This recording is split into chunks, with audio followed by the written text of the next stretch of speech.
நான் ஸ்கூல் படிக்கிறப்பலாம் எனக்கு எப்படி எக்ஸ்பீரியன்ஸ் இருந்துச்சு அப்படின்னா, எனக்கு ஹாஸ்டல் கிளம்பி முன்னாடி போயிடுவோம்.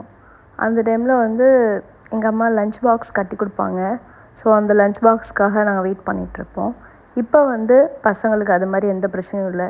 நான் ஒரே ஒரு டெசிஷன் மட்டும் லைஃப்பில் எடுக்கவே மாட்டேன். எந்த காரணத்துக்கு கொண்டும் பசங்களை ஹாஸ்டலில் மட்டும் சேர்த்துடவே மாட்டேன். இது வந்து நான் எனக்கே பண்ணிக்கிட்ட ப்ராமிஸ். என்ன சுச்சுவேஷன் ஆனாலும் பசங்களை கூட வச்சுக்கிட்டே தான் நான் வேலைக்கும் போவேன். ஈவன் அவங்க காலேஜ் படிக்கும்போது கூட ஹாஸ்டலுக்குலாம் நான் அனுப்பிடவே மாட்டேன். ஏன்னா எனக்கு அப்படி ஒரு பேட் எக்ஸ்பீரியன்ஸ் இருக்குது. அதனால எனக்கு நல்ல விஷயங்களும் இருக்குது, கெட்ட விஷயங்களும் இருக்குது.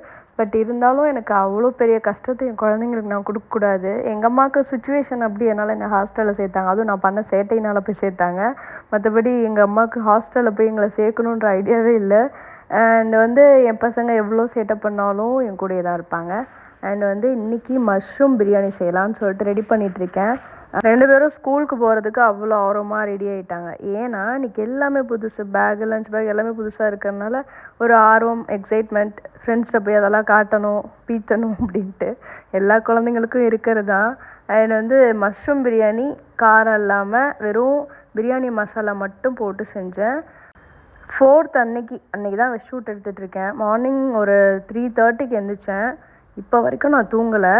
அண்ட் வந்து இடையில ஒரு சாரீ ப்ரீப்ளீட்டிங் இருந்தனால எனக்கு தூக்கம் ரொம்ப டிஸ்டர்ப் ஆகிடுச்சு. 2 இடத்துக்கு போயிட்டு சாரீ ப்ரீப்ளீட் பண்ணேன். இத்தனைக்கும் 3 பேருக்கு தான் சாரீ வந்து கட்ட வேண்டியது இருந்துச்சு. ஆனால் 3:30லேருந்து 5 o'clock வரைக்கும் ஒர்க் இருந்தனால நான் இங்கிட்டு ட்ராவல் பண்ணுறதுக்கே டைம் கரெக்டாக இருந்தது. அண்ட் மீன்வைல் வீட்டுக்கு வந்த உடனே என்ன பண்ணிட்டேன்னா, சரி ஓகே சமைக்க ஆரம்பிச்சிடலான்னு சொல்லிட்டு சமையலும் ஆரம்பிச்சிட்டேன். காலையில் எழுந்திரிச்ச உடனே ஒரு பெரிய சம்பவம் ஒன்று நடந்துச்சு. அதையும் நான் ஷேர் பண்ணிடுறேன். என்னோடய வீட்டு பாத்ரூமில் இருக்கிற அந்த சிங்க்கில் அந்த ஃபில்டர் இருக்கும்ல, அந்த ஃபில்டர் வழியாக எலி வந்திருக்கு. நம்ம வீட்டில் வந்து எலியே கிடையாது, எலி பிரச்சனையே கிடையாது சுத்தமாக. ஆனால் வந்து அந்த லூஸாக இருக்கிறதுனால ஒரே ஒரு பெரிய எலி, நல்லா பெருச்சாலின்னு நினைக்கிறேன், அது வந்து வெளியே வந்திருக்கு. நான் அதை பார்த்துட்டேன், ஓகே எங்கேயோ என்னமோ இங்கே வந்திருக்கு அப்படின்னு சொல்லிட்டு கண்டுபிடிச்சிட்டேன். கிச்சனுக்கு போனால் திடீர்னு குறுக்கால ஓடுது. எனக்கு இந்த எலி, பல்லி, கரப்பாம்பூச்சி இதெல்லாம் வந்து வீட்டுக்குள்ளே இருக்கவே கூடாது. அதனால் நான் எப்படியாவது அடித்து பற்றிடுவேன். இன்றைக்கி வந்து அந்த எலி என் கண்ணில் மாட்டுச்சு. நான் ஒரு சைடு உருண்டு புரள்றேன், அது ஒரு சைடு உருண்டு பெறலுது, எங்கிட்டு போச்சுன்னே தெரில. அப்புறம் வந்து சிங்க்கு அந்த இது மேலே ஏறி உட்காந்துட்டேன். கவுண்டர் டாப்பில் ஏறி உட்காந்துட்டு குச்சி வச்சு அடிச்சுட்டே இருந்தேன். எங்கே போச்சுன்னே தெரியல. ஆனால் காணோம். நான் வீடு ஃபுல்லாக இப்போ தானே டீப் க்ளீன் பண்ணியிருந்தேன். ஸோ அதனால் வந்து அதுக்கு எங்கேயும் போய் ஒளியறதுக்கும் இடம் கிடையாது. எப்படி வெளியே போச்சுன்னே தெரில. நானும் தேடி பார்த்தேன், கிடைக்கல. சரி ஓகே, இன்றைக்கி வந்து எனக்கு நேரம் சரியில்லைன்னு நினைக்கிறேன். எனக்கு ரொம்ப பயங்க இது மாதிரி எலிலாம் வீட்டில் இருந்தால். அதனால தான் நான் இவ்வளோ டீட்டெயிலாக உங்கள்கிட்ட நான் பேசிகிட்ருக்கேன். சரி அதெல்லாம் விடுங்க. ஃபைனலாக என் பசங்களுக்கு வந்து டிஃபன்லாம் கட்டி விட்டு ஆசையாக ஸ்கூலுக்கு அனுப்புகிறேன். நல்லபடியாக படிக்கணும்.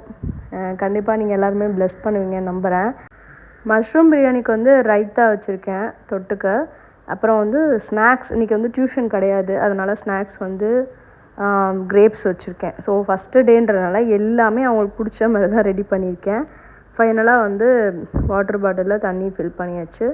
ஒருத்தன் வந்து எப்போவுமே வாட்டர் பாட்டிலில் நெல்லிக்காய் வந்து போட்டு கொடுக்க சொல்லுவான், கெவின். ஸோ அவனுக்கு வந்து நெல்லிக்காய் போட்டு பேக் பண்ணியாச்சு. லெவினுக்கு வந்து அது பிடிக்காது. 2 பேருக்குமே டிஃப்ரெண்ட் டேஸ்ட் வேறு. ஒன்றும் கொஞ்சம் நம்ம பார்த்து தான் பண்ணணும்.